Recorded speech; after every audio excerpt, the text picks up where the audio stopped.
আপনারা যখন কিছুদিন পরে ট্রেডিং করা স্টার্ট করবেন তখন একটা বিষয় খেয়াল করবেন, মার্কেট কিন্তু ইউজুয়ালি এইভাবে চলে।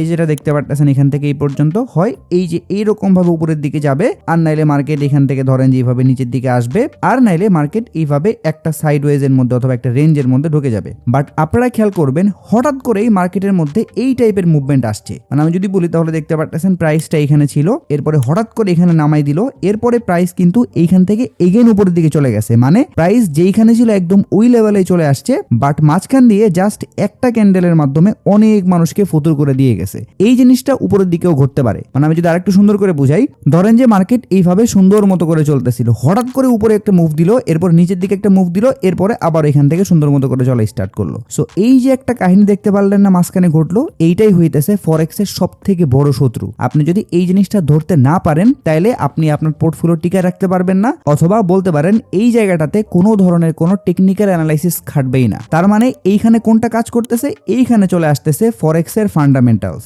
অর্থাৎ মার্কেটে এমন এমন কিছু ডাটা রিলিজ হয়, ওই ডাটাগুলোর উপরে বেসিস করে মার্কেট এমন লেভেলের মুভমেন্ট দেয় যেটা আপনার পুরো এক্সপেকটেশনের বাইরে চলে যাবে। সো এই ফরেক্স ফান্ডামেন্টালস এর মধ্যে অনেক কিছুই আছে। যেমন আমি যদি বলি সিপিআই ডাটা আছে, এরপরে পিপিআই ডাটা আছে, এন্ড দেন এফওএমসি ডাটা আছে, এরপরে এনএফপি ডাটা আছে। সো আজকের ভিডিওতে আমরা এই সবগুলা জিনিস সম্পর্কে জানবো, এবং আপনাদেরকে আমি কথা দিচ্ছি এই জিনিসগুলো আপনাদেরকে আমি এত সুন্দর করে বুঝাই দিব যে আপনাদের নেক্সটে আর অন্য কারো কাছে যাতে যাওয়া না লাগে। সো একটু মনোযোগ সহকারে ভিডিওটা দেখবেন, তাইলে আশা করতেছি আপনাদের ফরেক্স ফান্ডামেন্টালস এর যে কনসেপ্ট এইটা ফুললি ক্লিয়ার হয়ে যাবে। সো আমরা ভিডিওর মেইন টপিকে চলে যাব, বাট তার আগে ছোট্ট একটা রিকোয়েস্ট থাকবে, যেহেতু আমি আপনাদেরকে কষ্ট করে জিনিসগুলো বুঝাইতেছি এবং আমাদের এই চ্যানেলটা যেহেতু একদম স্টার্টিং পর্যায়ে আছে, সো আপনাদের সাপোর্ট, আপনাদের প্রমোশন, এই জিনিসগুলো কিন্তু অনেক বেশি দরকার। সো আপনারা অবশ্যই চ্যানেলটা সাবস্ক্রাইব করে রাখবেন। এর পাশাপাশি আপনাদের কোনো ফ্রেন্ড সার্কেলের মধ্যে চাইলেও কিন্তু এই ভিডিওটা শেয়ার করতে পারেন। আর যদি আপনারা ফরেক্স মার্কেটের রেগুলার আপডেট অথবা সিগন্যাল মিস করতে না চান, তাইলে অবশ্যই আমাদের টেলিগ্রাম চ্যানেলের মধ্যে জয়েন হয়ে থাকবেন। ভিডিও ডেসক্রিপশন বক্সে লিংক দেওয়া থাকবে। সো দেখতে দেখতে আমাদের দুইটা ক্লাস কিন্তু কমপ্লিট হয়ে গেছে, অথবা বলতে পারেন আমরা কিন্তু আমাদের বেসিক্সের দুইটা ভিডিও কমপ্লিট করে ফেলছি, এবং আমরা কিন্তু স্টেপ বাই স্টেপ আগাইতেছি। সো অনেকে কমেন্ট বক্সে আমাকে জিজ্ঞেস করেন যে ভাই অ্যাকাউন্ট ক্রিয়েট করা কবে শিখাবেন, অথবা সিগন্যাল এগুলো কবে দিবেন। সো দেখেন আপনাদেরকে আমি স্টেপ বাই স্টেপ নিয়ে যাচ্ছি। আশা করতেছি যদি এইভাবে আমার সাথে যাইতে পারেন, অথবা যদি আপনাদের মধ্যে তাড়াহুড়া না থাকে, তাহলে একটা পর্যায়ে গিয়ে অবশ্যই আপনাদের আমি সবকিছুই দেখাই দিব, আপনারা আরো অ্যাডভান্স লেভেল পর্যন্ত যাবেন। বাট এই জিনিসগুলো অবশ্যই জানতে হবে। সো এই জন্য আমি কোনো তাড়াহুড়া করতেছি না। আপনারা আপাতত টেলিগ্রামের মধ্যে জয়েন হয়ে থাকেন। সামনে যখন আপনারা সবগুলা জিনিস বুঝে ফেলবেন, অথবা একটা ট্রেড কিভাবে প্লেস করতে হয়, কোন জায়গায় স্টপ লস দিতে হয়, কোন জায়গায় টেক প্রফিট ইউজ করতে হয়, এবং টেক প্রফিট, এসএল, এই জিনিসগুলো আপনারা কিভাবে মানি ম্যানেজমেন্টের মাধ্যমে সিলেক্ট করবেন, সবকিছু বুঝাই দিব। এরপরে কি আপনারা ইনশাল্লাহ করতে পারবেন। সো এই জন্য আমি যেভাবে যাচ্ছি আমার সাথে করে যান, তাইলে আশা করতেছি এখান থেকে একটা ভালো রেজাল্ট পাবেন। আর ভিডিও শুরুতে একটা বিষয় রিকোয়েস্ট করতেছিলাম, আমি কিন্তু ভিডিওগুলো জাস্ট ভিডিও মেক করার জন্যই বানাইতেছি না, বুঝতেই পারতেছেন, একদম সিরিজ আকারে অথবা একদম কোর্স আকারে বানাইতেছি। সো আপনাদের সাপোর্ট অনেক অনেক দরকার। আপনারা যদি সাপোর্ট না দেন তাহলে দেখা যাবে ডিমোটিভেট হয়ে ভিডিও বানানো স্টপ করে দিচ্ছে, এরকম হইতে পারে। সো এই জন্য একটু সাপোর্ট করে নেন। আর কারা কারা আমার সাথে আছেন এটা একটু কমেন্ট বক্সে জানায়েন আবারও, তাহলে আমি একটু মোটিভেট হবো আর কি। সো চলেন আমাদের ভিডিওর মেইন টপিকে যাই। আজকে যেহেতু আমাদের টপিক হইতেছে ফরেক্স এর ফান্ডামেন্টালস, তার মানে বুঝতেই পারতেছেন এই ফরেক্স এর ফান্ডামেন্টালস এর মধ্যে যা যা আছে, অথবা যেই নিউজগুলা অথবা যে ফান্ডামেন্টাল গুলো আমাদের মার্কেটে ভালো পরিমাণে ইফেক্ট ফালায়, ওই জিনিসগুলো আমরা শিখবো। তাইলে আপনি এই যে হঠাৎ হঠাৎ করে যে ক্যান্ডেলগুলো দেখতে পারেন না যে আসছে মার্কেটের মধ্যে, ওই ক্যান্ডেলগুলো থেকে আশা করি বাঁচতে পারবেন। আর এই যে সাডেনলি বড় বড় ক্যান্ডেলগুলো আসতেছে, এই ক্যান্ডেলগুলো কেন আসতেছে, এইটার পিছনে লজিক ইনশাআল্লাহ আপনাদেরকে আজকের ভিডিওতে বুঝাই দিব। সো এতটুকু শিওর থাকেন, আমি যেভাবে জিনিসগুলো বুঝাইতেছি এইভাবে অন্য কেউ আপনাদেরকে বুঝায়নি। কারণ অন্য সবাই বলবে যে আরে আজকে হচ্ছে নিউজ আছে, সো এই নিউজের ইম্প্যাক্ট মার্কেটের মধ্যে পড়তে পারে, বাট কেন পড়বে অথবা ওই নিউজের পিছনে আছেটা কি যেটার কারণে ইফেক্টটা পড়তে পারে, এই জিনিসগুলো কিন্তু কেউ বুঝায় না। সো আমি আপনাদেরকে একদম সবকিছু ভেঙে ভেঙে বুঝাই দিব। জাস্ট একটু ধৈর্য সহকারে ভিডিওটা দেখেন। ভিডিওগুলো লং হইতেছে, বাট আমি মনে করি আপনি যদি শিখার উদ্দেশ্যে ভিডিওগুলো দেখেন, তাইলে এই 20-30 মিনিটের ভিডিও লং মনে হওয়ার কথা না। সো যাই হোক, আমাদের ফরেক্স এর ফান্ডামেন্টালস এর মধ্যে আমরা বেসিক্যালি কিছু নিউজ নিয়ে অ্যানালাইসিস করব। মানে ফান্ডামেন্টালস সব জায়গায় আছে, আপনি স্টক মার্কেটের কথা বলেন, আপনি ক্রিপ্টো মার্কেটের কথা বলেন, ফরেক্স মার্কেটের কথা বলেন, সব জায়গায় খাটে। কারণ ফান্ডামেন্টাল হইতেছে এমন একটা জিনিস, এই জায়গাটাতে আপনি যত বড় টেকনিক্যাল অ্যানালিস্ট হন না কেন, কোনো অ্যানালাইসিস এখানে কাটাইতে পারবেন না, মানে ওয়ার্ক করবে না। আমি এই যে 7 বছর ধরে ক্রিপ্টো সেক্টরে আছে, অথবা বলতে পারেন ট্রেডিং সেক্টরে আছে, আমি দেখছি যখনই নিউজ আসে তখন আপনি যত হার্ড অ্যানালাইসিস করে সবকিছু ঠিকঠাক করে রাখেন না কেন, জাস্ট একটা টান দিবে, আপনার স্টপ লস নিবে, এরপরে মার্কেট আগের জায়গায় চলে আসবে। সো এই জন্য টেকনিক্যাল জিনিসগুলো শেখার পাশাপাশি ফান্ডামেন্টালটাও অবশ্যই শিখতে হবে। সো আমরা এই ফরেক্স ফান্ডামেন্টালস এর মধ্যে বেসিক্যালি 4টা জিনিস দেখবো। একদম প্রথমটা হইতেছে সিপিআই, এরপরেরটা হইতেছে পিপিআই, এরপরেরটা হইতেছে বলতে পারেন এফওএমসি, এরপরেরটা হইতেছে এনএফপি। সো এইখানে একটার সাথে কিন্তু আর একটা কানেক্টেড। সো আমি আপনাদেরকে জাস্ট কনসেপ্টগুলো বুঝাইলে আপনারা বুঝতে পারবেন যে একটা রেজাল্ট নেগেটিভ হইলে আর একটা রেজাল্ট কেন নেগেটিভ আসতে পারে, অথবা একটা ডাটা যদি কোনো কারণে পজিটিভ চলে আসে তাহলে নেক্সট ডাটাও পজিটিভ আসতে পারে। আর এই ডাটাগুলো আপনারা কোন জায়গা থেকে পাবেন এই জিনিসটাও দেখাই দিব, বাট আগে কনসেপ্টটা বুঝেন যে সিপিআই, পিপিআই, এফওএমসি, এনএফপি এই জিনিসগুলো দ্বারা কি বুঝাইতেছে। সো আমি যদি একদম প্রথমেই বলি সিপিআই দ্বারা কি বুঝাইতেছে, তাহলে সিপিআই এর ফুল ফর্ম হইতেছে কনজিউমার প্রাইস ইন্ডেক্স। আমি যদি একটু লিখে ফেলি, সো এইখানে মেইন জিনিসটা হইতেছে কনজিউমার। আপনারা যদি এই জিনিসটা বুঝে ফেলেন যে কনজিউমার বলতে কাদেরকে বোঝানো হইতেছে, তাইলে আপনারা এই কনসেপ্টটা একদম পানির মতো বুঝতে পারবেন যে এইখানে কেন ডাটাটা ফ্যাক্ট করে। সো এই কনজিউমার বলতে কাদেরকে বুঝাইতেছে, এইটা হইতেছে এই যে আমরা যারা নর্মাল পাবলিক আছি, মানে বাংলাদেশের কথা যদি বলি, তাহলে এই যে আমরা যারা সাধারণ জনগণ আছি, যারা মোটামুটি সবকিছুই ভোগ করি, মানে ধরেন যে কোন একটা প্রোডাক্ট মার্কেটের মধ্যে আসলে বাই করতেছি, আবার কোন একটা শপিং মল হইলে ওখানে গিয়ে আমরা শপিং করতেছি। সো এই টাইপের জিনিসপত্র যারা করে এরা হইতেছে কনজিউমার। আর যারা এই জিনিসগুলো মেক করে, ধরেন আমরা কোন একটা কাপড় পরতেছি, সো আমরা হইতেছে কনজিউমার, বাট যারা কাপড়টা মেক করতেছে ওরা হইতেছে প্রোডিউসার। সো এই প্রোডিউসারদের ডাটা আমরা একটু পরে জানতেছি, বাট কনজিউমার তো আশা করি বুঝতে পারছেন আমরা। এখন এই যে যারা কনজিউমার আছে, এরা যেসব প্রোডাক্ট কনজিউম করতেছে, মানে ধরেন যে ইউজ করতেছে অথবা কিনতেছে, ওইসব প্রোডাক্টের বর্তমানে কি দাম বাড়তেছে নাকি কমতেছে, এই সবগুলা ডাটা কিন্তু ডিপেন্ড করে সিপিআই এর উপরে। যদি সিপিআই ডাটা কোনো কারণে হাই শো করে, তার মানে বুঝতে হবে যে এইখানে যারা কনজিউমার আছে তারা অনেক বেশি প্রাইস দিয়ে জিনিসগুলো কিনতেছে। আর অনেক বেশি প্রাইস দিয়ে যখন আমরা একটা জিনিস কিনি, তখন আমরা ওটাকে বলি যে ওই কান্ট্রিতে ইনফ্লেশন রেট বাড়তেছে। ইনফ্লেশন রেটটা একটু ক্লিয়ার করি। ধরেন আজকে আমি 1 কেজি চাল কিনতেছি 20 টাকা দিয়ে, বাট আমি খেয়াল করলাম 1 বছর পরে সেম 1 কেজি চাল আমি কিনতেছি কত টাকা দিয়ে, 40 টাকা দিয়ে। তাইলে এইখানে আমার রেটটা বাড়লো না? সো এই যে রেটটা হঠাৎ করে ইনক্রিজ হয়ে গেল, অথবা আমাদের যে পণ্য আছে পণ্যগুলোর দাম যে বাড়লো, এইটাকে বলা হইতেছে যে ইনফ্লেশন রেটটা বাড়তেছে। মানে আমাদের যে কারেন্সি আছে ওই কারেন্সির ভ্যালু কমতেছে আর আমাদের জিনিসপত্র দাম বাড়তেছে। সো একদম সেম কনসেপ্টে কনজিউমাররা যখন কোনো জিনিস বেশি দামে কিনতেছে বারবার, তখন কান্ট্রি বুঝতে পারে যে আচ্ছা আমাদের ইন্টারেস্ট রেট বাড়াইতে হবে, কারণ এখানে ইনফ্লেশন রেটটা বাড়তেছে। আর এই ইন্টারেস্ট রেট কাট করার যে একটা ডিসিশন, এইটা আসে হচ্ছে এফওএমসি থেকে। সো এই জন্য আমি কিন্তু বলতেছিলাম যে এইখানে প্রতিটা টার্ম একটার সাথে আরেকটা কানেক্টেড। সো আপনি যদি একটা বুঝেন তাহলে আরেকটা সুন্দর মতো করে বুঝতে পারবেন। সো আপাতত এতটুকু তো বুঝতে পারছেন, যারা কনজিউমার আছে ওরা যখন প্রোডাক্ট কিনতেছে তখন ওই প্রোডাক্টের দাম দিন দিন বাড়তেছে না কমতেছে, এই জিনিসগুলোর ডাটা আমরা সিপিআই এর মাধ্যমে জানি। এখন আসি হইতেছে পিপিআই বলতে কি বুঝায়। সো পিপিআই হইতেছে একদম এইটার উল্টাটা, মানে এইখানে ছিলাম হচ্ছে আমরা কনজিউমাররা আর এইখানে চলে আসবে প্রোডিউসাররা। সো আমি যদি এইখানে একটু প্রোডিউসারটা লিখে ফেলি, তাহলে আমাদের এইটা একটু চেঞ্জ হইতেছে, বাদ বাকি এই জিনিসটা কিন্তু পুরো সেম থাকতেছে। মানে আগেরটা ছিল কনজিউমার প্রাইস ইন্ডেক্স আর এইটা হয়ে যাবে প্রোডিউসার প্রাইস ইন্ডেক্স। এখন বুঝেন যারা প্রোডিউসার আছে, মানে যারা জিনিসটা মার্কেটের মধ্যে নিয়ে আসতেছে, ওদের যদি ওই জিনিসটা মেক করার কস্টিং হঠাৎ করে বেড়ে যায়, মানে ধরেন কোন একটা জিনিস ওরা মেক করতেছিল, টোটাল কস্টিং আসতেছিল সাপোজ 1000 টাকা, বাট হঠাৎ করে কি হইলো, তারা ওই জিনিসটা যেসব মেটেরিয়াল দিয়ে বানাচ্ছিল ওই মেটেরিয়ালের প্রাইস বাড়ার কারণে তাদের যে কস্টিং ওইটা 1000 থেকে চলে গেল 2000-এ। তার মানে ওরা যখন জিনিসটা সেল করতে যাবে তখন ওই সেম প্রোডাক্টের দাম কিন্তু তারা বাড়াই দিচ্ছে। আর এই প্রোডিউসাররা যখন দাম বাড়াই দিচ্ছে তখন এই জিনিসটা বেশি দামে কারা কিনতেছে? কনজিউমাররা কিনতেছে। তার মানে সিপিআই এবং পিপিআই এই দুইটা কিন্তু একে অপরের সাথে কানেক্টেড। মানে প্রোডিউসাররা যদি প্রাইস বাড়ায়, কনজিউমাররা তখন সেম জিনিসটা একটু বেশি প্রাইসে কিনবে, তার মানে ইনফ্লেশন রেট কিন্তু বাড়তেছে। সো ওই সময়টাতে কিন্তু এগেইন আবার সেই ইন্টারেস্ট রেট কাট করার জিনিসটা চলে আসে। সো আশা করি বুঝতে পারতেছেন কনজিউমার এবং প্রোডিউসার এই দুইটা কাইন্ড অফ সেম জিনিস। যদি সিপিআই অথবা পিপিআই ডাটা হঠাৎ করে ইনক্রিজ হয় তাহলে বুঝতে হবে কনজিউমার অথবা প্রোডিউসার যারা আছে এদের প্রাইস বাড়তেছে, যার ফলে ইনফ্লেশনটাও কিন্তু ইনক্রিজ হচ্ছে। এখন আসি হইতেছে এফওএমসি তে। সো এফওএমসি মিটিং এর মধ্যে হয় কি, এই যে ইন্টারেস্ট রেট কাট করার অথবা ইন্টারেস্ট রেট ইনক্রিজ করার যে ডিসিশনগুলো, এইটা কিন্তু এই এফওএমসি মিটিং এর মাধ্যমেই আসে। আর এই এফওএমসি মিটিং এর মাধ্যমে এই জিনিসটা কারা পাবলিশ করে, সেটা হইতেছে ফেড, অর্থাৎ ফেডারেল রিজার্ভ, যেটাই বলেন না কেন। সো এই জন্য আপনারা দেখতে পারবেন যেদিন এফওএমসি ডাটা থাকে অথবা যেদিন এফওএমসি মিটিং থাকে, সেই দিন কিন্তু চার্টের অবস্থা খুবই ভয়ানক হয়। মানে চার্ট জাস্ট এইভাবে করে। সো যারা শর্ট টাইমে ট্রেড করে তারা কিন্তু জাস্ট একদম লিকুইডেট হয়ে যায়, তারা একদম মার্কেটের মধ্যে টিকতেই পারে না।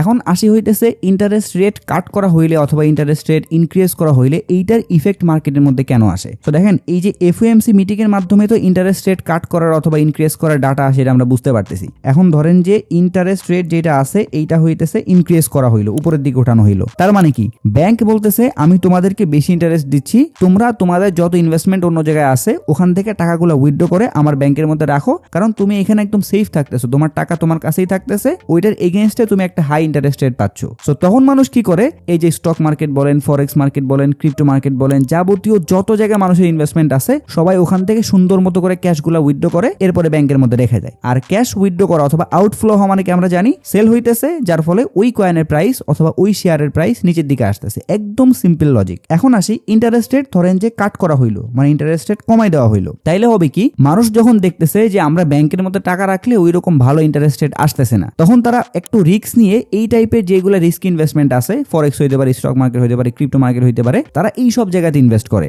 ইনভেস্ট মানে হইতেছে টাকাটা ইনফ্লো হইতেছে সব মার্কেটের মধ্যে, আর ইনফ্লো হওয়া মানে হইতেছে মানুষ ওই ডলারগুলা দিয়ে কোন একটা কয়েন কিনবে না কোন একটা স্টক কিনবে, আর ওই স্টকের মধ্যে যখন মানিটা ইনফ্লো হইতেছে তখন কিন্তু আলটিমেটলি স্টকের প্রাইস বাড়তেছে। সো এইভাবে গোটা মার্কেটটাই কিন্তু তখন পাম্প করে। সো এই জন্য আমরা যখন দেখতে পারি যে ইন্টারেস্ট রেট কাট করা হয়েছে, তখন আমরা দেখতে পারি যে মার্কেটের মধ্যে একদম সেই লেভেলের একটা মুভমেন্ট আসছে উপরের দিকে। আবার যখন দেখতে পারি ইন্টারেস্ট রেট ইনক্রিজ করে দেওয়া হয়েছে, তখন কিন্তু এটা মার্কেটের মধ্যে খুব বাজেভাবে ইম্প্যাক্ট ফেলে। সো আশা করি কনসেপ্টগুলো আপনারা ক্লিয়ার হইতেছেন। একটার সাথে জাস্ট আর একটা কানেক্টেড, আর কিছু না। এই সিপিআই ডাটা, পিপিআই ডাটা এইগুলোর উপরে বেসিস করে এফওএমসি মিটিং এ একটা রেজাল্ট পাবলিশ করা হয় এবং ওইটার উপরে ডিপেন্ড করে কিন্তু মোটামুটি মার্কেটের মধ্যে মুভমেন্টটা আসে। আচ্ছা, এখানে একটা জিনিস বলি, আমাদের তো অবভিয়াসলি এইখানে ডাটাগুলো কম্পেয়ার করতে হবে, মানে আগে কি ছিল এখন কি আসছে, এই জিনিসগুলো তো আমাদের জানতে হবে। এই জিনিসগুলো আমরা কোথা থেকে জানবো? একটা ওয়েবসাইট আছে, সেখান থেকে আমরা সবকিছু বুঝতে পারবো যে ফোরকাস্ট কি ছিল, অ্যাকচুয়াল কি আসছে, সবকিছু ওখানে থাকবে। সো টেনশনের কিছু না, আমরা একটু পরে ওটার মধ্যে যাচ্ছি। জাস্ট আপাতত আমরা বেসিকগুলো ক্লিয়ার হই। সো আমাদের কিন্তু তিনটা জিনিস বোঝা শেষ, এখন আসতেছে এনএফপি। আচ্ছা, এনএফপির মানে হইতেছে নন ফার্ম পেরোলস। সো আমি যদি একটু লিখে ফেলি, নন ফার্ম রোলস, আপনি এইখানে পে রোলসটা বাদ দেন, নন ফার্ম এটাকে বুঝেন। ফার্ম মানে হইতেছে আমাদের এই যে ফার্মিং টাইপের যেসব জিনিসপত্র আছে এইগুলা বাদ দিয়ে যাবতীয় যা আছে। এখন এইগুলা বাদ দিলে কোনগুলা থাকে? তাইলে থাকে হইতেছে ধরেন যে জবের সেক্টরটা, মানে ধরেন যে কান্ট্রির এনএফপি রেজাল্ট আসতেছে ওই কান্ট্রির মধ্যে বর্তমানে জবের অপরচুনিটি বাড়তেছে না কমতেছে, এই জিনিসটার ডাটা আমরা এনএফপি রেজাল্টের মাধ্যমে দেখতে পারি। একদম সেম ভাবে জিনিসটা বুঝেন, যদি জবের অপরচুনিটি বাড়ে তাহলে কিন্তু মানুষের ইনকাম বাড়তেছে, আর ইনকাম যখন মানুষের বাড়বে তখন কিন্তু অবশ্যই এইটা একটা দেশের জন্য ভালো দিক, যে আমাদের দেশের মোটামুটি সবাই কাজবাজ করতেছে, অথবা আমাদের দেশে বেকারত্বের হার কম, মোটামুটি সবাই কাজবাজ করতেছে। আর যদি কোনো কারণে আমাদের দেশের মতো বেকারত্বের হার অনেক বেশি বেড়ে যায়, মানে জব পাওয়ার হারটা জাস্ট কমেই যাচ্ছে, মানুষ বেকার বসে আছে, কোনো কাজ টাজ পাইতেছে না, তাইলে কিন্তু অবভিয়াসলি আমাদের দেশের কারেন্সির যে অবস্থা ওই দেশেরও কারেন্সির কিন্তু সেম অবস্থাই হবে। সো এই সব কিছু কিন্তু একটা জায়গায় গিয়ে কানেক্টেড হচ্ছে। যদি ওই দেশের কারেন্সি স্ট্রং হয় তাহলে আমাদের ইনফ্লেশন কমতেছে, আর ইনফ্লেশন যদি কমে তাহলে ইন্টারেস্ট রেট কাট করা হইতেছে। বাট যখন আমরা দেখতে পারতেছি ওই দেশের জিনিসপত্রের দাম বেশি, ওই দেশের মানুষ বেকারত্বের মধ্যে আছে, তাহলে কিন্তু ইনফ্লেশন রেট অটোমেটিক্যালি বাড়বে, যার ফলে তখন কিন্তু ইন্টারেস্ট রেটটাও বাড়াইতে হবে, কারণ ইন্টারেস্ট রেট বাড়ানো ছাড়া কারেন্সি তখন স্ট্রং করতে পারবে না। ইন্টারেস্ট রেট বাড়ানো মানে কিন্তু আগে বলতেছিলাম মানুষ সব জায়গা থেকে টাকাটুকু এনে ব্যাংকের মধ্যে রাখতেছে। সো এই জন্য প্রতিটা জিনিস কিন্তু একটার সাথে আর একটা কানেক্টেড। এখন আসি এই যে সিপিআই, পিপিআই, এফওএমসি, এনএফপি জিনিসগুলো দেখতে পারলেন, এইগুলা জিনিস যে শুধুমাত্র ইউএস এর ক্ষেত্রে আছে এমন না, এটা কিন্তু প্রতিটা কান্ট্রির ক্ষেত্রেই হয়। স্পেশালি ইউরোপিয়ান যতগুলো কান্ট্রি আছে, মানে যাদের কারেন্সি অনেক বেশি স্ট্রং, ওরাই কিন্তু এইসব ডাটা রিলিজ করে। বাট আমরা ম্যাক্সিমাম টাইম ফলো করবো ইউএস এর ডাটা, কারণ আগের দিনের ভিডিওতেও কিন্তু বলছিলাম যে আমাদের মার্কেটের মধ্যে সব থেকে বেশি ইফেক্ট ফেলা হইতেছে ইউএস এর কারেন্সি অথবা US dollar. So US dollar related এরকম যতগুলো নিউজ দেখতে পারবেন তখন বুঝতে পারবেন যে মার্কেটের মধ্যে কোন একটা ঘটনা ঘটবে। বাট আপনি যদি সেম ইভেন্ট গুলা অন্য একটা কারেন্সি অথবা অন্য একটা দেশের মধ্যে দেখতে পারেন, তখন ওইটার ইফেক্ট আমরা অতটা দেখতে পারি না। সো এই জন্য আমরা এই সবগুলা নিউজ এই যে ইউএস ডলার যেটা আছে সবসময় এটার মধ্যেই ফলো করবো। সো আশা করি কনসেপ্টটা পুরো ক্লিয়ার যে সিপিআই, পিপিআই, এফওএমসি ডাটা এগুলা বলতে কি বুঝায়। এখন চলেন আমরা চলে যাই আমাদের সেই ওয়েবসাইটের মধ্যে,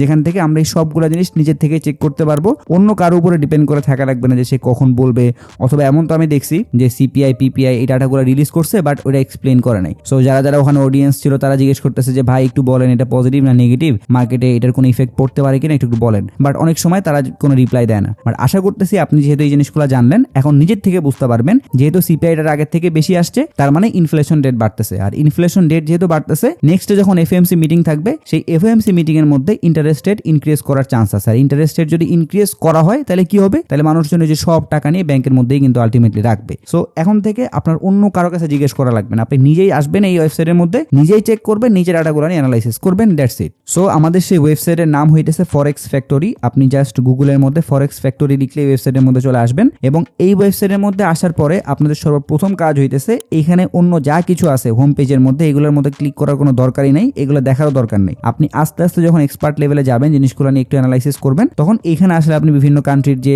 ফাইন্যান্সিয়াল নিউজগুলো আছে এইগুলো নিয়ে রিসার্চ করতে পারেন। বাট একদম স্টার্টিং পর্যায়ে আপনার এইগুলোর কোনো দরকারই নেই।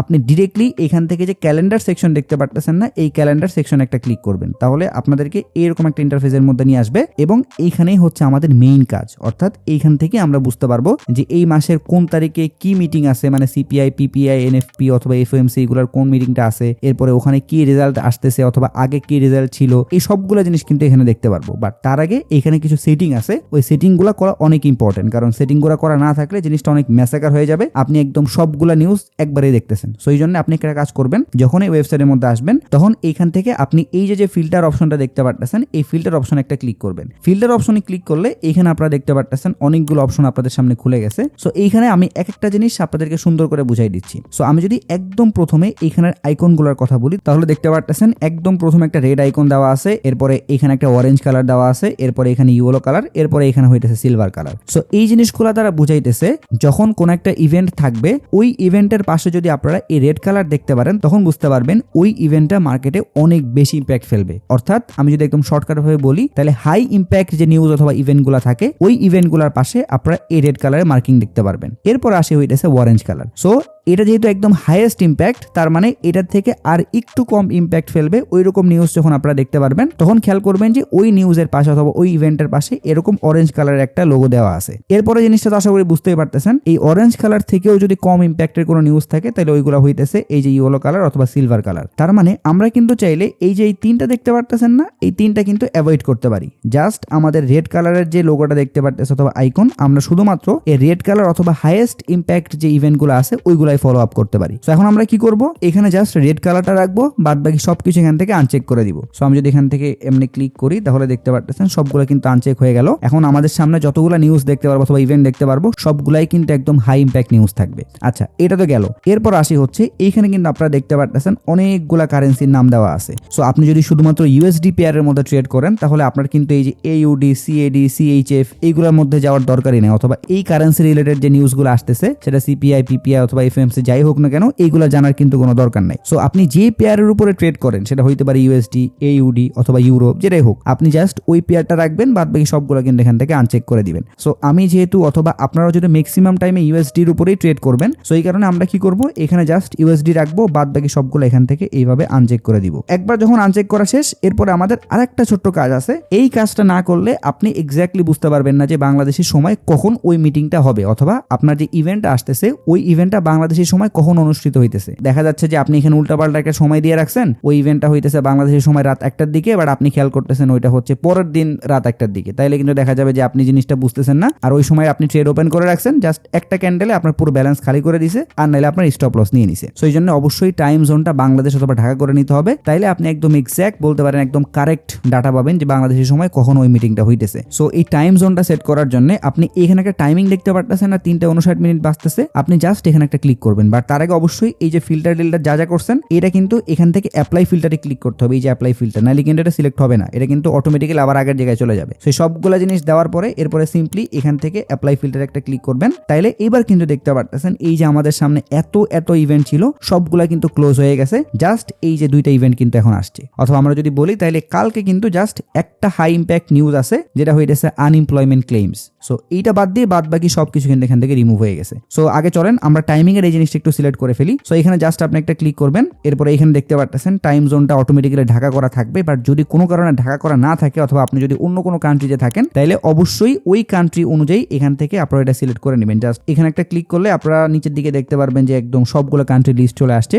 সো আপনি যে এখানে আসেন, জাস্ট ওটা কিন্তু এখানে সিলেক্ট করে দিলেই হয়ে যাবে। সো আশা করতেছি আপনাদের এখানে ঢাকা সিলেক্ট করাই থাকবে, বাট তারপর একটু রিচেক করে নেবেন যাতে টাইমিং এর উল্টাপাল্টা না হয়, কারণ টাইমিং এর উল্টাপাল্টা হইলে সবকিছু কিন্তু উল্টাপাল্টা হয়ে যাবে। সো এইটা হইতেছে আমাদের ওয়েবসাইটের কাজ, অথবা ওয়েবসাইট থেকে আমরা এই জিনিসগুলো পাবো। এখন আসি হইতেছে যখন সিপিআই অথবা পিপিআই ডাটাগুলো রিলিজ হবে, ওই ডাটাগুলো দেখতে কেমন হবে। সো এইখানে কিন্তু আমরা ওই রকম কোনো হাই ইম্প্যাক্ট অথবা আমাদের সিপিআই, পিপিআই জিনিসগুলো দেখতে পারতেছি না। সো এই জন্য আমরা কি করব, এখান থেকে আমরা জাস্ট একটু পিছনের দিকে চলে যাব, তাইলে আশা করতেছি আমরা কিছু ইভেন্ট পাবো। হ্যাঁ, এখানে দেখতে পারতেছেন অনেক ইভেন্ট চলে আসছে, বাট আমরা যেটা চাচ্ছি অথবা আমরা যেগুলো দেখছিলাম একটু আগে, ওই জিনিসগুলো কিন্তু পাচ্ছি না। আচ্ছা, এখানে কিন্তু একটা পাইছি, এই যে সিপিআই ডাটা অথবা সিপিআই যে ইভেন্টটা হয় ওই জিনিসটা কিন্তু আমরা এখানে দেখতে পারতেছি। সো একদম সেম ভাবে যখন পিপিআই ডাটা আসবে তখন আপনারা এখানে পিপিআই দেখতে পারবেন, অথবা এফএমসি থাকলে এখানে এফএমসি শো করবে। সো এইটা হইতেছে ইভেন্টের নাম এটা, আর এইটা হইতেছে আমাদের সেই রেড কালারের মার্কিংটা, যেটা দেখে আমরা বুঝতে পারতেছি এটা একদম হাই ইম্প্যাক্ট নিউজ। আর এইখানে দেখতে পারতেছেন তিনটা জিনিস আছে, এইটা একটা, এইটা একটা আর এইটা একটা। সো এই তিনটা জিনিস দ্বারা কি বুঝাইতেছে, এইখানে কিন্তু এটা দেওয়া আছে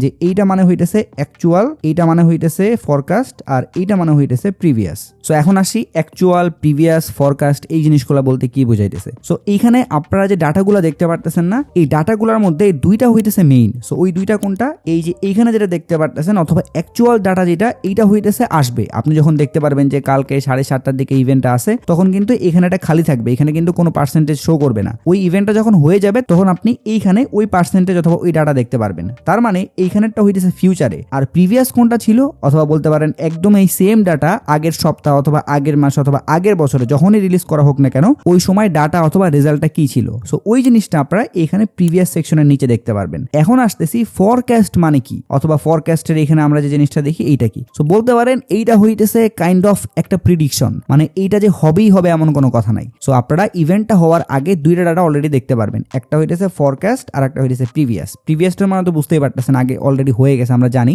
যে এটা আগের মাসে আসছিল। আর ফরকাস্ট মানে হইতেছে এই যে যারা যারা ব্যাংক আছে অথবা বলতে পারেন যারা যারা নিউজ নিয়ে অ্যানালাইসিস করে অথবা এই ইভেন্টগুলো সম্পর্কে ভালো আইডিয়া রাখে, তারা মার্কেটের মধ্যে মনে করে যে এইবার এই টাইপের কোন একটা ডাটা আসতে পারে। সো তাদের প্রিডিকশন অনুযায়ী আমরা এইখানে ওই ডাটা দেখতে পারি। এখন এইখানে হইতেছে মেইন টুইস্ট, মানে ধরেন আমি এফএমসি মিটিং এর কথা যদি বলি, তাহলে এফএমসি মিটিং এ প্রিভিয়াসলি হয়তো বা 2% রেট ছিল। এখন ফরকাস্টের মধ্যে যারা যারা প্রিডিকশন দিচ্ছে তারা মনে করতেছে এইবার এফএমসি মিটিং এর ডাটা কাট করা হবে, তার মানে আমাদের কিন্তু মার্কেটের জন্য এটা ভালো। সো ওরা মনে করতেছে এইবার 1.9% হইতে পারে। বাট হঠাৎ করে কি হলো, এখানে টুইস্ট অ্যাড হইলো, যখনই অ্যাকচুয়াল চলে আসলো তখন দেখা গেল যে ইন্টারেস্ট রেট কাট না করে 2.1% মানে ইনক্রিজ করে দেওয়া হয়েছে। তখন জিনিসটা কি হবে, এই যে মানুষ হাইপ তুলছিল অথবা এই যে ফরকাস্ট দেখে দেখে যারা ট্রেড নিছিল যে ইন্টারেস্ট রেট তো এবার কাট করা হবে, সবাই তো মনে করতেছে আমি এখন কি করি, এখান থেকে আপ ডিরেকশনে ট্রেড নেই। সো ওরা সবাই আপ ডিরেকশনে লং ডিরেকশনে ট্রেড নিয়ে রাখবে, মার্কেট মাঝখান থেকে কি করবে, সুন্দর মতো করে ফাঁকা মাঠে খেলে দিবে। মার্কেট সবাইকে বলবে আচ্ছা তোমরা এই জিনিসটা প্রেডিকশন দিছো, আমরা এটার উল্টাটা করতেছি। সো যখনই উল্টাটা হবে, মানে যখন এখানে প্রেডিকশন মিলবে না অথবা ম্যাক্সিমাম মানুষ যেটা মনে করছে ওটা যখন এখানে ডাটাটা ম্যাচ করবে না, তখন কিন্তু মার্কেট এখান থেকে সেই লেভেলের একটা ফল করবে।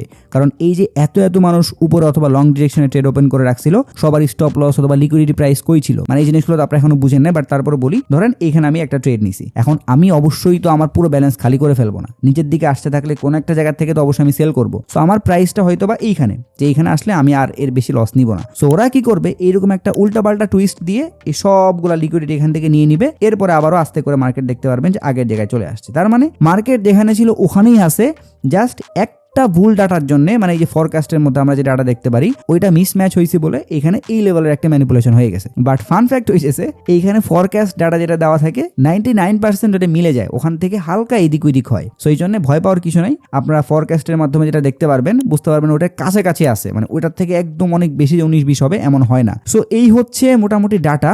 এখন আমি যদি এখান থেকে আবারও একটু এফওএমসি ডাটা খুঁজে বের করি, তাহলে এই মাসে তো হয়তো দেখতেছি না, আমরা যদি আরেকটু পিছনের দিকে চলে যাই তাহলে এইখানে আশা করতেছি পাবো। হ্যাঁ, এই যে দেখতে পারতেছেন এইখানটাতে কিন্তু এফওএমসির অনেকগুলা জিনিস আসছে। সো এফওএমসির যেটা মেইন জিনিস ওইটা হইতেছে এই যে ফান্ডস রেট। সো এইখানে কিন্তু আমরা দেখতে পারতেছিলাম ওই যে প্রিভিয়াস কত ছিল 4%, এরপরে এইখানে কোনটা, ওই যে যারা যারা প্রেডিকশন দিছে যে 3.75%-এর আশেপাশে আসতে পারে, মানে রেট কাট করা হইতে পারে, ওই জিনিসটা কিন্তু আসলেই হয়েছে। কারণ এখানে দেখতে পারতেছেন অ্যাকচুয়াল ডাটাও কিন্তু 3.75%-ই আসছে। ওই জন্যই বললাম যে ফরকাস্টে যেটা দেওয়া থাকে 90% সময় এটা মিলে যায়। সো এই কারণে আমরা কিন্তু দেখছিলাম যে এফএমসি মিটিং এর মাধ্যমে যে ডাটা আসছিল, এরপরে মার্কেট একটু উপরের দিকে মুভ দিছিল, বিটকয়েনও ভালো উপরের দিকে গেছিল, এরপর আবার আগের জায়গায় চলে আসছে। সো এখানে আরেকটা জিনিস আসতেছে, এই যে ইন্টারেস্ট রেট কাট করা হইলো, তার মানে কিন্তু আমরা জানি এটা মার্কেটের জন্য একটা পজিটিভ দিক। কারণ ইন্টারেস্ট রেট কাট করা মানে মানুষ ব্যাংক ট্যাঙ্ক এগুলা থেকে টাকা উঠাবে, এরপরে ফরেক্স, স্টক, ক্রিপ্টো এরকম যে কোনো মার্কেট আছে সেখানে ইনভেস্ট করবে। এখন এই যে ইনভেস্ট করবে অথবা এই যে একটা ইনফ্লো হবে, এই ইনফ্লো হওয়ার অ্যামাউন্টটাও কিন্তু ডিপেন্ড করতেছে যে কি হারে ইন্টারেস্ট রেট কাট করা হইতেছে। মানে ধরেন আগে ছিল কত পার্সেন্ট, প্রিভিয়াস ছিল হচ্ছে 4%, এরপর ওরা প্রিডিকশন দিচ্ছে কত 3.75%, তার মানে এখানে 0.25%-এর মতো কাট করা হয়েছে। বাট এই কাট করাটা যদি 1% হইতো, মানে ডিরেক্টলি যদি 4% থেকে এটা একদম 3% নামায় নিয়ে আসা হইতো, তাইলে কিন্তু হিউজ একটা ইম্প্যাক্ট আমরা দেখতে পারতাম। সো এই জন্য যদি বড় ডিফারেন্স থাকে ইন্টারেস্ট রেট কাট অথবা এই টাইপের ইভেন্টের মধ্যে, তাইলে বুঝতে পারবেন ওইটা হিউজ লেভেলের ইম্প্যাক্ট ফেলবে। বাট যদি এরকম হালকা পাতলা কোনো 19-20 থাকে অথবা একটু একটু চেঞ্জ করা হয়েছে, তাহলে বুঝতে পারবেন যে ওই জিনিসটার ইম্প্যাক্ট আমরা মার্কেটের মধ্যে এরকম বড় ছোট আকারে দেখতে পারবো না। সো আশা করি এই জিনিসটাও ক্লিয়ার। এখন আপনি যদি আরো একটু ডিটেলসে জানতে চান, এটা তো আপনাদেরকে আমি বুঝাই দিলাম যে কিভাবে প্রিভিয়াস ডাটা অথবা অ্যাকচুয়াল ডাটা ফরকাস্ট এগুলো বুঝতে হয় অথবা এগুলো নিয়ে অ্যানালাইসিস করতে হয়। বাট আপনি যদি আরেকটু ডিটেলসে জানতে চান মানে এই জিনিসগুলোর ভিতরে কি হইতেছে, ডাটাগুলো যে আসছে এই ডাটাগুলোর মানে বর্তমান অবস্থা কি, এই জিনিসগুলো যদি আপনি আরো ডিপলি বুঝতে চান, তাহলে একটা কাজ করবেন, এইখানে যে একটা ফোল্ডার দেখতে পারতেছেন না এই যে টাইপ, এই ফোল্ডারের মধ্যে একটা ক্লিক করে দিবেন, তাহলে দেখতে পারবেন আপনাদের সামনে এরকম ডিটেলস একটা জিনিস খুলে যাবে। এখন আপনি সুন্দর মতো করে আপনার সময় অনুযায়ী এখান থেকে জিনিসগুলো পড়েন, কি বুঝাইছে অথবা এখানে মেজার্স এর মধ্যে কি আসছে, সোর্স কোন জায়গা থেকে আসছে, এরপরে হইতেছে এখানে ইউজুয়াল ইফেক্ট কি হইতে পারে, এরপরে হোয়াই ট্রেডার্স কেয়ার মানে এই জিনিসটা কেন ট্রেডার্সরা কেয়ার করতেছে, মানে এটা নিয়ে মানুষ কেন এত বেশি লাফালাফি করতেছে, সবগুলা জিনিস কিন্তু এখানে দেওয়া থাকবে এবং রিজনগুলোও কিন্তু আপনি এখানে সব পড়তে পারবেন। সো যদি আপনাদের কাছে সময় থাকে অথবা আপনি যদি আরেকটু বেশি রিসার্চ করতে চান, তাহলে এই জিনিসগুলোও কিন্তু চেক আউট করতে পারেন। সো আশা করি আপনারা এই নিউজগুলো সম্পর্কে এখন একদম নিজের থেকে অ্যানালাইসিস করতে পারবেন। এইটার জন্য আপনাদের অন্য কারো কাছে যাওয়া লাগবে না এবং এটার পিছনে কি লজিক কাজ করতেছে, কেন ইন্টারেস্ট রেট বাড়ানো হইতেছে কমানো হইতেছে, সিপিআই ডাটা বেশি আসলে আপনি কি বুঝতেছেন, এই জিনিসগুলো কিন্তু আমরা সব কভার করছি। সো আশা করি এইটা আমাদের ইনশাল্লাহ ক্লিয়ার যে ফরেক্সের ফান্ডামেন্টালস বলতে কি হয়। আর ফরেক্সের ফান্ডামেন্টাল এইগুলাই হয়। আমাদের ক্রিপ্টোর মধ্যে অনেক টাইপের ফান্ডামেন্টাল আছে, মানে ধরেন একটা কয়েনের ব্যাকএন্ডে কোন টিম আছে, ওই কয়েনের সাপ্লাই কত, ওই কয়েনের ডিমান্ড কেমন আছে, ওই প্রজেক্টটা যে ইউজ কেস নিয়ে কাজ করতেছে ওই ইউজ কেসের কেমন ডিমান্ড আছে, সবগুলো জিনিস দেখতে হয়। সো ক্রিপ্টোর তুলনায় ফরেক্সের ফান্ডামেন্টালস অনেক ইজি, জাস্ট এই নিউজগুলো নিয়ে একটু অ্যানালাইসিস করতে হয়, তাইলে একদম সবকিছু কমপ্লিট। এখন আসি হচ্ছে এই যে নিউজগুলো দেখতে পারতেছেন, এই নিউজগুলোর সময় আপনার কেন ট্রেড করা উচিত না, অথবা ধরেন যে এই নিউজগুলো আজকে সন্ধ্যা 7:30টার দিকে আছে, এখন ওই সময়টাতে আপনি ট্রেড কেন করবেন না। সো এটা একটু চার্টের মধ্যে গিয়ে বুঝাই। ওকে, সো আমরা চার্টের মধ্যে চলে আসছি। এখন এই যে নিউজগুলা যেদিন মার্কেটের মধ্যে আসে ওই দিন কিন্তু মার্কেটের মধ্যে পর্যাপ্ত পরিমাণে লিকুইডিটি থাকে না, মানে যারা যারা ব্যাংক অথবা হোয়েলস অথবা বলতে পারেন যে যারা যারা অনেক বড় কোয়ান্টিটির অ্যামাউন্ট বাই করে, ওরা কিন্তু মার্কেট থেকে অর্ডারটা সুন্দর মতো করে সরাই নিয়ে যায়, কারণ এটা কেউ জানে না যে আজকে নিউজের মধ্যে এফএমসি ডাটা কি আসতে পারে অথবা আজকে নিউজের মধ্যে এনএফপি ডাটা কি আসতে পারে, নেগেটিভ নাকি পজিটিভ, এটা কেউ জানে না, কারণ এই জিনিসটা পাওয়েল নিজে হচ্ছে রিভিল করে। সো এই জন্য ওই সময় কেউ রিস্ক নিতে চায় না। আর এই যে রিস্ক নিতে যাচ্ছে না অথবা তাদের অর্ডারগুলো যে মার্কেট থেকে এইভাবে রিমুভ করে ফেলতেছে, তখন গিয়ে কিন্তু পুরো মার্কেট খালি হয়ে যাচ্ছে। এটা একটু ডিপ জিনিস, বাট তারপর আপনারা একটু সিম্পল ভাবে বুঝেন, আমি আপনাদেরকে জিনিসগুলোর সামনে ক্লিয়ার করে দিব। জাস্ট বুঝেন একটা মার্কেটে কোন একটা কয়েনের প্রাইস অথবা কোন একটা স্টকের প্রাইস উপরের দিকে কেন যায়, এর কারণটা হইতেছে এখানে কেউ বাই করতেছে, এরপরে যখন একটু উপরে গেল এখানে আরেকবার কেউ বাই করতেছে, এরপরে একটু উপরে গেল কারণ এখানে আরেকজন বাই করছে, বাট দেখা গেল এইখান থেকে কেউ হঠাৎ করে বিশাল অ্যামাউন্টে সেল করে দিল, তখন কি হইলো প্রাইস আবারও কিন্তু আগের জায়গায় চলে আসলো। এই যে প্রাইসগুলো আসতেছে উপরে যাচ্ছে, এর মাধ্যমে কি হইতেছে, কেউ একজন তো এখান থেকে বাই করতেছে, আবার কেউ একজন তো এখান থেকে সেল করতেছে, নাহলে তো এই জিনিসগুলো অ্যাডজাস্ট হবে না। সো আপনি যদি দেখেন যে পর্যাপ্ত পরিমাণে অর্ডার আছে, মানে ধরেন গোল্ডের প্রাইস এখান থেকে উপরে যাওয়ার ট্রাই করতেছে, বাট উপরে এত পরিমাণে অর্ডার আছে যে এই অর্ডারগুলো নিতে নিতে নিতে নিতে এরপরে তার আস্তে আস্তে উপরে যাওয়া লাগতেছে। বাট ওই যে ব্যাংক অথবা যারা লিকুইডিটি প্রোভাইডার আছে অনেক বড় বড় অর্ডার প্লেস করে রাখে, ওরা তখন এই বড় বড় অর্ডার এখান থেকে সরাই ফেলার কারণে মার্কেট পুরো খালি হয়ে যায়। সো মার্কেট যেহেতু খালি হয়ে যায়, ধরেন এইখানে একটা অর্ডার আছে আর এইখানে আরেকটা অর্ডার আছে, সো এই বাদ বাকি এখানে যত বড় বড় অর্ডার ছিল সবগুলো কিন্তু অলরেডি এখান থেকে রিমুভ হয়ে গেছে। সো এইখানে ধরেন যে নিউজটা আসলো, নিউজটা আসার ফলে হবে কি, যদি একটা পজিটিভ নিউজ থাকে তাহলে ওটা একদম টান দিয়ে এইখানে হিট করবে, কারণ সে যখন এখান থেকে পাম্প করতেছে তখন এই লেভেলগুলোতে কিন্তু কোনো অর্ডার নাই, সবগুলো কিন্তু অলরেডি রিমুভ। বাট এই যে লেভেলটা ছিল না এখানে যে মানুষ অর্ডার বসায় রাখছিল, ওই লেভেলটা টাচ করে অর্ডারটা নেয়, এরপরে মার্কেট কিন্তু আবার নিচের দিকে চলে আসে। সো এইখানেও কিন্তু সেম ওই কাহিনীটাই ঘটলো। ধরেন মার্কেট এখানে ছিল, এরপরে কোনো একটা নিউজ হয়তো আসছে, সো এইখানে যত অর্ডার ছিল সবগুলো সরে গেছে, যার ফলে মার্কেট এখান থেকে ডিরেক্টলি এখানে নামাই দিছে, এরপর আস্তে আস্তে করে সুন্দর করে কিন্তু আগের জায়গায় চলে আসছে। সো এইটাই হইতেছে কনসেপ্ট যে নিউজের সময় মার্কেট এত বেশি হঠাৎ ভলাটাইল হয়ে যায় কেন অথবা মার্কেট এত বেশি মুভ দেয় কেন।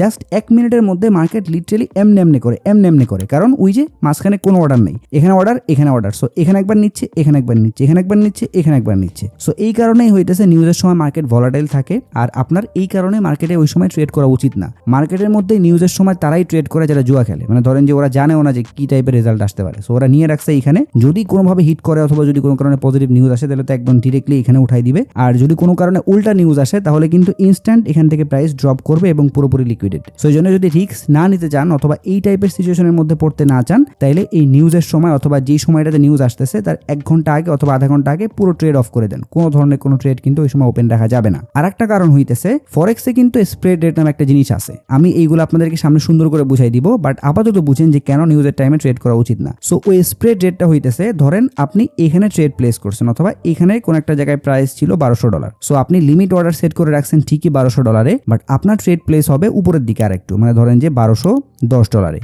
কারণ এই যে মাঝখানে $10 এইটা হইতেছে ব্রোকারের ফি, এটা প্রতিটা ব্রোকারই নেয়। সো এইটা যদি নর্মালি থাকে তাহলে এরকম কম থাকে, $1-2 অথবা এরকম কম থাকে। বাট যখন নিউজের সময় আসে তখন কিন্তু মার্কেটে লিকুইডিটি থাকে না, অথবা এত পরিমাণে অর্ডার যে মার্কেটের মধ্যে নাই, তখন ব্রোকাররাও কিন্তু রিস্ক নিতে চায় না। আর রিস্ক যেহেতু নিতে চায় না, ওরা এই যে স্প্রেড রেট এটা কিন্তু অনেক বাড়ায় দেয়। দেখা গেল যে আপনি অর্ডার প্লেস করছেন $1200, ওরা এই স্প্রেড রেট দিয়ে দিছে $1250, মানে আপনার ট্রেড প্লেস হইতেছে $1250 থেকে, আপনি অলরেডি $50 লসের মধ্যে আছেন। সো এই জিনিসগুলো সামনে আমি সুন্দর করে বুঝাই দিব, আপাতত জাস্ট এই কনসেপ্টটা বুঝে রাখেন। ওই সময় ফি বাড়ে, স্প্রেড রেট বাড়ে, এরপরে হইতেছে কোনো লিকুইডিটি থাকে না। সো এই কারণে ওই সময় প্রফিটের থেকে লসের অ্যামাউন্টটাই কিন্তু বড় হয়ে যায়। সো এইটাই হইতেছে রিজন যে আপনাদের নিউজের সময় কেন ট্রেড করা উচিত না। সো আজকের ভিডিওতে আমি কিন্তু সবগুলা বিষয় একদম ক্লিয়ার করে দিছি যে ফান্ডামেন্টালস কি জিনিস, এরপরে নিউজের কারণে কি ইফেক্ট মার্কেটের মধ্যে পড়তে পারে এবং নিউজের সময় আপনাদের কেন ট্রেড করা উচিত না। সো সামনে ইনশাল্লাহ আমরা অ্যাকাউন্ট ক্রিয়েট করার জিনিসপত্র জানবো, কারণ আমরা কিন্তু এটা বুঝতে পারছি যে ফরেক্সের মধ্যে কোন কোন পেয়ার আছে, এরপরে সেই পেয়ারগুলা কিভাবে সাজাইতে হয়, কোন পেয়ারে কোনটা আগে আসে, এরপরে ফরেক্স মার্কেট কখন ওপেন থাকে, ট্রেডিং সেশন কি জিনিস, কোন সময় ট্রেডিং সেশনে মার্কেট বেশি ভলাটাইল থেকে, সবগুলো জিনিস কিন্তু আমাদের জানা শেষ। এবং ফান্ডামেন্টালসও যেহেতু আমরা এখন জেনে ফেললাম, তার মানে এখন কিন্তু মোটামুটি আমরা একটু হইলেও বুঝবো যে মার্কেটে এই পেয়ারগুলোতে ট্রেড করা যায়, এই সময়টাতে আমরা ট্রেড করতে পারি, এই সময়টাতে আমরা ট্রেড করবো না, মানে যখন নিউজ মার্কেটের মধ্যে আসে। যদিও আমাদের টেকনিক্যাল অ্যানালাইসিস এখনো বাদ আছে, এটা আমি সামনে আপনাদের অবশ্যই বুঝাবো, বাট তার আগে সামনে আমরা এই জিনিসগুলো জানবো, ট্রেডিং কত প্রকার কি কি আছে, এরপরে আমরা যখন ওই ব্রোকারের মধ্যে অ্যাকাউন্ট ক্রিয়েট করবো সেখানে আমাদের কি কি বিষয় খেয়াল রাখা লাগবে, এই জিনিসগুলো আমরা আস্তে আস্তে সামনের ভিডিওতে জানবো। সো যদি ভিডিওটা আপনাদের কাছে একটু হলেও হেল্পফুল মনে হয়, অথবা যদি মনে করেন যে ইনফরমেশনগুলো থেকে আপনি কিছু হলেও শিখতে পারছেন, তাহলে একটাই রিকোয়েস্ট থাকবে, চ্যানেলটা তো অবশ্যই সাবস্ক্রাইব করবেন, এর পাশাপাশি ভিডিওটা একটু শেয়ার করে দিন যাতে অন্য মানুষ এই জিনিসগুলো দেখতে পারে। কারণ এই টাইপের জিনিস বাংলাদেশে খুব সচরাচর মানুষ শিখায় না, সবাই চায় যে কোর্সের মধ্যে আনো তারপর হচ্ছে ওখানে শিখাও, বাট কোর্সের মধ্যে এই জিনিসগুলো দেওয়া থাকে না। সেই জন্য আপনাদের সাপোর্টটা অনেক বেশি দরকার। এর পাশাপাশি আপনারা যদি ফরেক্স মার্কেটের আপডেটগুলো মিস করতে না চান, তাহলে অবশ্যই টেলিগ্রাম চ্যানেলের মধ্যে জয়েন হয়ে থাকবেন, ভিডিও ডেসক্রিপশন বক্সে লিঙ্ক দেওয়া থাকবে। যদি ভিডিও নিয়ে কোনো প্রশ্ন বা মতামত থাকে তাহলে অবশ্যই কমেন্ট বক্সে জানাবেন। যদি ভিডিওটা ভালো লাগে তাহলে লাইক করে দিবেন, যদি চান ভিডিওটা শেয়ার করতে পারেন। সো সবাই ভালো থাকবেন, আসসালামু আলাইকুম।